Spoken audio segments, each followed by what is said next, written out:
This is episode number 108 at the BS Machine. Welcome back, gang. Welcome back to another epic day. If you are listening to this on the November the 7th, which is a Monday, which is when I release this, I'm actually recording it the day before. But the sun's out, fun's out, man. You know, summer's starting to come in, which is cool. Here in Melbourne anyway, Melbourne, Australia. If you're somewhere else in the world, then, I don't know what your weather's like, but ours is getting good. So we're getting super excited to, I am anyway, that the weather's getting hotter and it just makes things better, I reckon. So welcome back to another epic episode, gang. Welcome back to another epic episode at the BS Machine. I'm your host, Tommy Kende, and as always, I'm super excited to be sharing the sort of wisdom or the little bits of golden goodness that I am bestowed upon through my life. And there's been so many as of late, and I'm super appreciative to be alive at the moment, because I really am getting so many opportunities to look inward first off. And that's what happens when you look inward and you start asking the right questions. Then things really start to make sense. And as I've mentioned in previous podcasts before, especially when we're going for things that we are passionate about, really the first thing to do is to actually go for it. And so I want to share my own experience over the last 3-4 weeks. As many of you know, well, if you don't follow me on Instagram, you should, because I reckon there's some good wisdom on there. And if you're not following me, follow me at Tommy Kende at Instagram. Last name Kende, Tommy Kende. Kende, Tommy. Like, what's his name says? Who's the guy with the gun? Bond. James Bond. Do you reckon that sounds as good? I don't know. Kende. Tommy Kende. I don't know if it does sound as good. I don't reckon it does. Maybe one day it will. But right now it doesn't sound good as Bond, James Bond. Kende, Tommy Kende. Nah, you know what?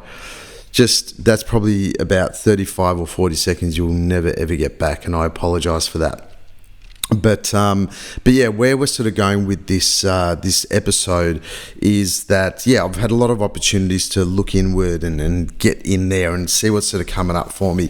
And because I've done so much study on myself, and obviously I work with other people in the coaching capacity and other sort of realms in this mindfulness game, one of the first things that really sort of sticks out for me when you start doing some inner digging is that you can't fucking hide anymore. And that is, in one point, it's pretty scary when you can't hide, because the reason you can't hide is because once you start looking inward, you start asking the right questions, you dig in the right areas, and you start to sort of realize certain things about yourself.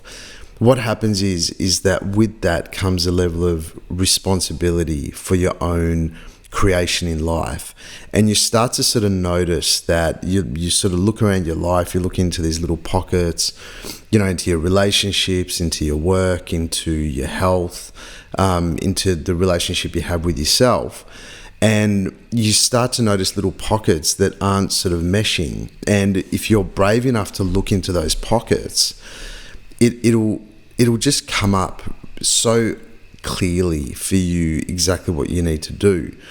And in those moments, when you do realize that, the responsibility comes back to actually taking action on those things. And the this secondary part to being an inner warrior or an inner goddess is that with action, a lot of us think that action needs to be taken like forcefully. It's like, right, I'm going to go do that. But it's not. When you're taking conscious action, it's almost like you are not actively taking action. It just happens for you. It just happens for you. And so where I'm going with that, what I sort of want to get across is that sometimes when you're taking conscious action on one thing, something else will pop in for you simply because you are taking action on that one thing that you're consciously being drawn to or attracted towards.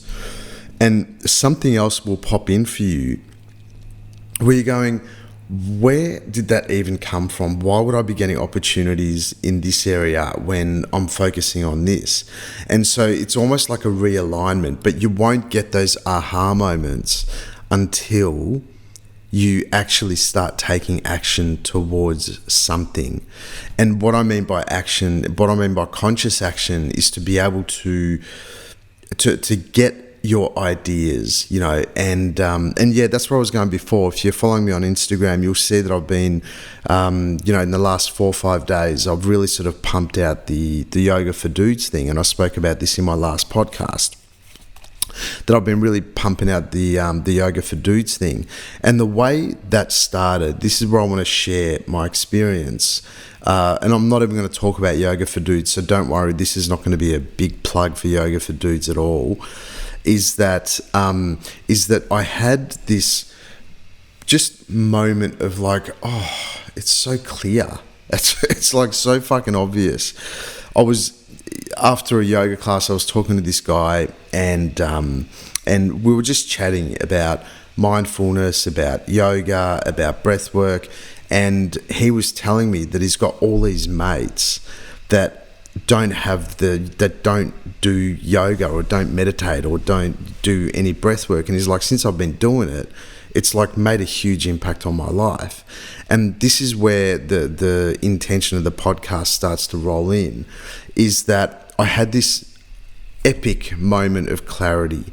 I was like, Tom, you actually had this program out a while ago. All you need to do is readjust a few things, maybe record a few videos, and you've already got the content. And this makes way more sense at this time to get your Yoga for Dudes program back out there. And so I just literally listened, and I tuned into myself, and I'm like, is this actually true, or am I once again looking for an easy fix or an easy way out, or just to do something just so I feel like I'm doing something? But it just made so much sense for me to be able to go and do that. And so this is where conscious action comes in. When you get an idea, usually that idea comes with these no-brainer things. It's like, dude, for me, it was like, you've already got all heaps of content. All you have to do is just add a little bit on, maybe do a few more videos and this, that, and the other, and then get it the fuck out. Like, this is your time. This is the time for Yoga for Dudes to really thrive. And then because I, got rid of the website a couple or 3 years ago, when I had the first version of this out, I had to rebuild everything, and I knew it was going to take me at least 10 days to 2 weeks or whatever to build this whole thing. Anyway, so I just went, okay, cool. You know what? Is this true for me? And I did, and I went and did it, and I built the website, I built this, I got some people, I got some feedback from people, but the whole process, it didn't feel like work. Even though I wasn't getting paid for it, it didn't feel like work. It felt to me like this is consciously something that's trying to come through me.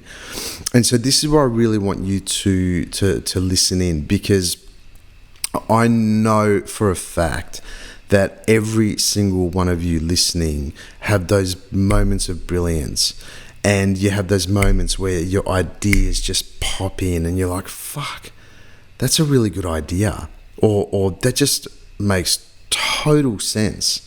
Why wouldn't I just do that?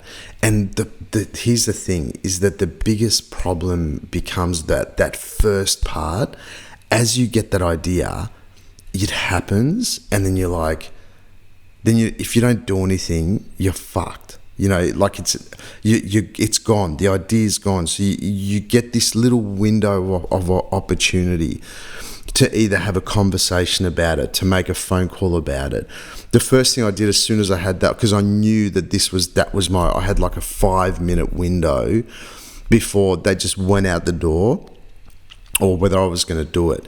And so I called, a couple of my mates, and I called my girlfriend Nick, and I was like, I'm bringing Yoga for Dudes back. I'm going to do blah, blah, blah. I'm going to bring the second version of it back.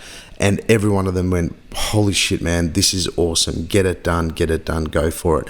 And not that I needed because sometimes you have to be careful when you talk to other people about it.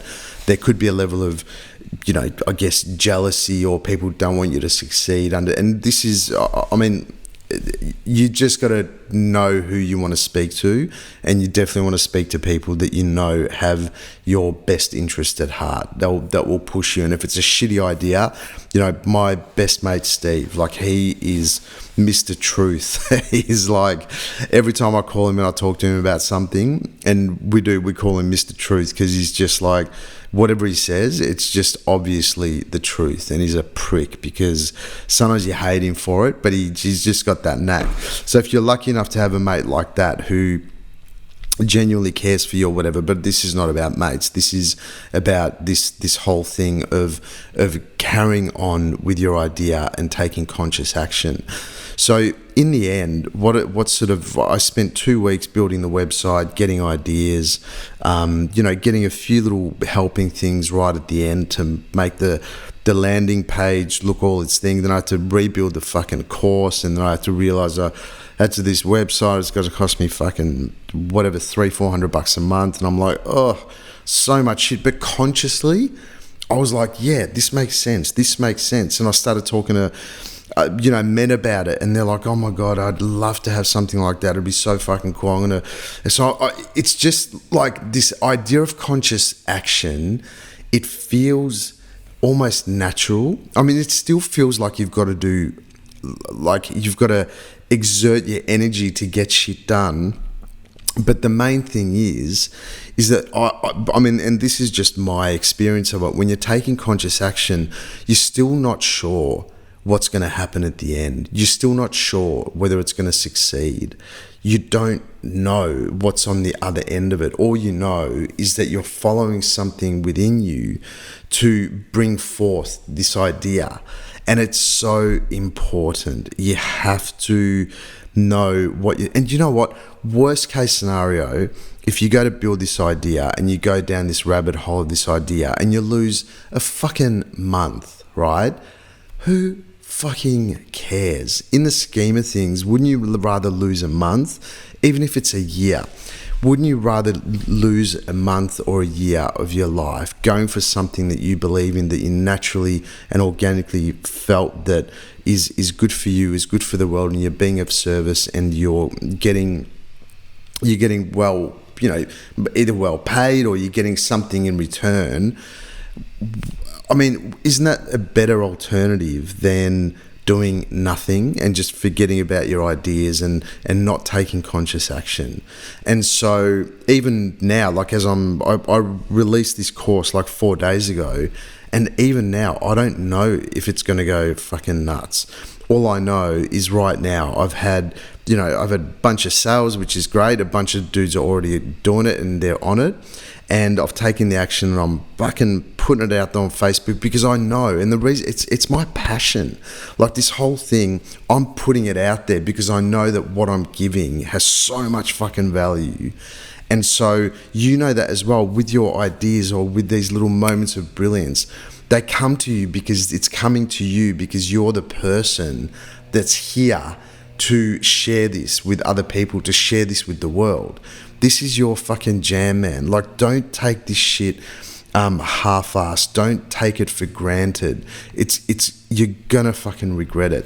And in terms of regret, I'll just add this in. My dad is in he's pretty much in intensive care at the moment because his heart has just pretty much given up. So he's got to have a triple bypass and a valve replacement. And that's some pretty serious shit. And dad, it's funny, and it's like my dad still refuses to see the the end result of his life. He still refuses to see the most obvious answer, and I actually gave it to him. And do you know what? I'm actually going to read you the text I wrote my dad, because here's my text. Where is it? So this is, and I feel safe sharing this stuff. And one, I know Dad is never going to listen to this podcast. I mean, if he does, Dad, you're about to help a lot of people by me sharing this, but he just won't. But either way, I feel totally safe to share this, because it comes with, I believe, with regret. And also, in essence, Dad's not going to die. He's like one of the most epic humans. He's going to get through this easily. But anyway, this was his text to me this afternoon.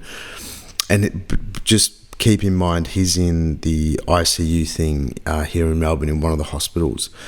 He said, "I simply don't know how to survive 3 more days without going cuckoo. I'm too weak to handle this pressure. I'm an idiot to cancel my health insurance."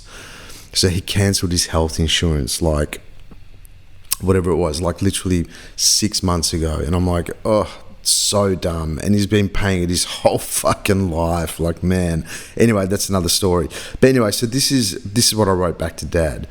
Dad, it is what it is. You've been through tougher situations. 2 days is nothing. It'll go really quickly. Do what you do when you...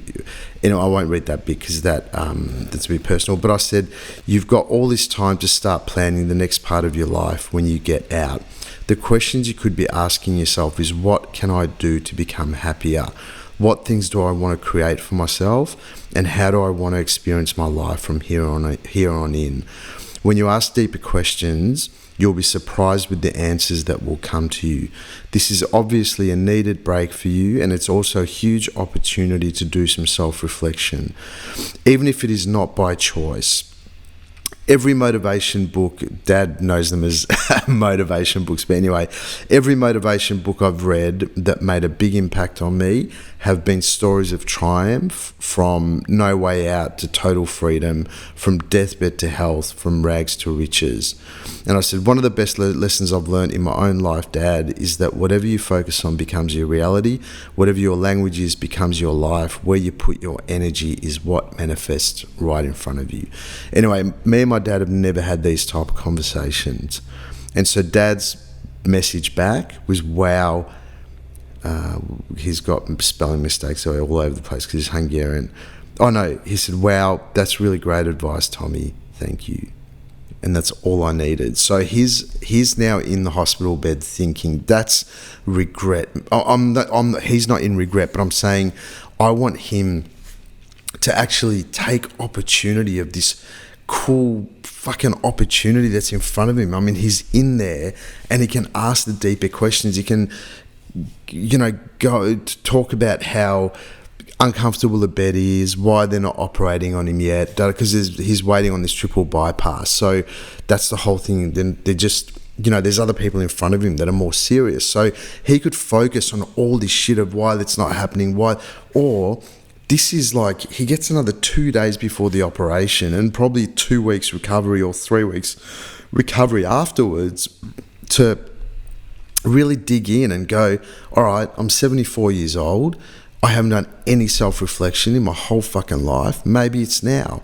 I mean, it is, and that's the thing. It's like, do we want to get to the end of our lives and still not get it? I definitely don't, and I feel so appreciative that I've done the inner work, and that's not spiritual. It's what I mean by inner work is that I know now how to ask the right questions. And if you don't know how to ask the right questions or what the right questions are, then get some fucking help. You don't have to do it on your own. But where this takes us, when you're coming into this place of conscious action, then you learn that feeling when it just makes sense. When you learn that feeling that it just makes sense, you just go with it. And this is where, remember how at the top of the episode I was saying to you that when you take action on one thing, sometimes you get opportunities that just pop out of nowhere. So since I've been taking all this action on yoga for dudes, and I've released it, and as much to my fear of constantly plugging this shit on Instagram and even paying for advertising, all that, it makes me feel yuck, because I'm just not that person that loves to blast out all this shit. I feel like people are going, ugh, shut the fuck up about all this shit about yoga for dudes. But I'm like, you know what, fuck you. Like, people need to hear this shit, because men need these tools to fucking survive. Men need these tools to survive, and I'm passionate about that. So why the fuck shouldn't I talk about it? Fucking unfollow me. How's me? I'm just getting fucking angry here, but it's not really anger. It's more just like, I don't know, because none of this is all happening in my head. Like, probably there's not one person out there that's sitting there. They just go, oh yeah, Tom's crapping on about yoga for dudes again. Maybe there's a couple, but there's heaps of dudes that have fucking gone, yeah, man, this is epic. I'm buying this shit. I need it. And they're doing it. They're getting onto it. And I'm so if you're listening to me right now and you're on yoga for dudes already, fucking good on ya. Like, so cool, and enjoy. And by the way, hit me up anytime, any of you dudes that are doing it, the program now. If something doesn't make sense or you want some help or whatever, I'm fucking here. Hit me up straight away. I appreciate you, and well fucking done for starting the journey or even continuing your journey. So this idea of conscious action becomes the really the ultimate guide for us. And it is, there can still be fear. So it's not roses and butterflies. It's like, oh yeah, I take action and this happens. But so what I was going to say is that while I've been doing all this shit with yoga for dudes, the other stuff, there is no other stuff. I just, out of the blue, yesterday I emceed this festival in I don't know, in Melbourne somewhere, and I was the MC for this festival thing, and it was really cool. It was great fun. There was like 40,000 people there or whatever, and had a ball. But at this festival, just out of the blue, someone came up to me and hit me up with this incredible opportunity, which just came out of the blue. And I was just like, where did this even come from? And one, I don't even know if this opportunity is going to come off or not. It may or may not. I don't give a fuck. But what happens is that as you start to take conscious action, then it's like there's this thing that opens up where just you open yourself up for other things to happen for you and other things to come in. And then you're just like, wow, this is so fucking cool. All I had to do was listen to my idea that popped in, and then just go into it, go, hey, is this true for me or not? And then once it's become, I'm like, yeah, that's true, then to take conscious action on it. And once I take conscious action on it, opportunities start to come up, and who knows, this is only 4 or 5 days into this actual project for me. Well, since I've released it, that is. But man, if that's happening in 4 or 5 days, holy shit, imagine what's going to happen in like a month. Like, I'll be sitting here, I don't know, talking to you from, who knows, the president's office in the United States. Actually, I wouldn't want to do that, because I reckon Biden is not that I'm political, but fucking hell, I couldn't handle hanging out with that dude ever. But anyway, so who knows, like if all that shit's happening now, like imagine what will happen in a month. So this is the idea, guys, and I'm doing it with you. I'm just sharing the stuff that I'm doing, and I'm doing it along with you. So if you've got some great things that you're working with, get onto it. Like, don't fuck around. Like, don't be my dad that has to ask the questions at 74 years old in hospital, like getting a triple bypass. No, it's fucking now. Anyway, I'll catch you later. That felt nice, I reckon. Like that, just, what was it, 24 minutes, whatever it was, but it felt like I said some good things, don't you reckon? Yeah, I mean, I reckon if you reckon that I said some good things, then share it. Like, yeah, share it. Share the love, baby. Share it. Give it and you know what? Give it a fucking review. Like, can you guys go onto the Apple Podcast app and review the thing? Like, you can actually write a comment going, oh my God, Tom's so good. The best machine's like the best thing ever. or wherever you're listening to it. But give it reviews, give it a like, give it shares, and it helps. And yeah, that's another episode at the BS Machine, episode number 108. I'm your host, Tommy Kende. Lots of love, and go get 'em. Go fucking get 'em.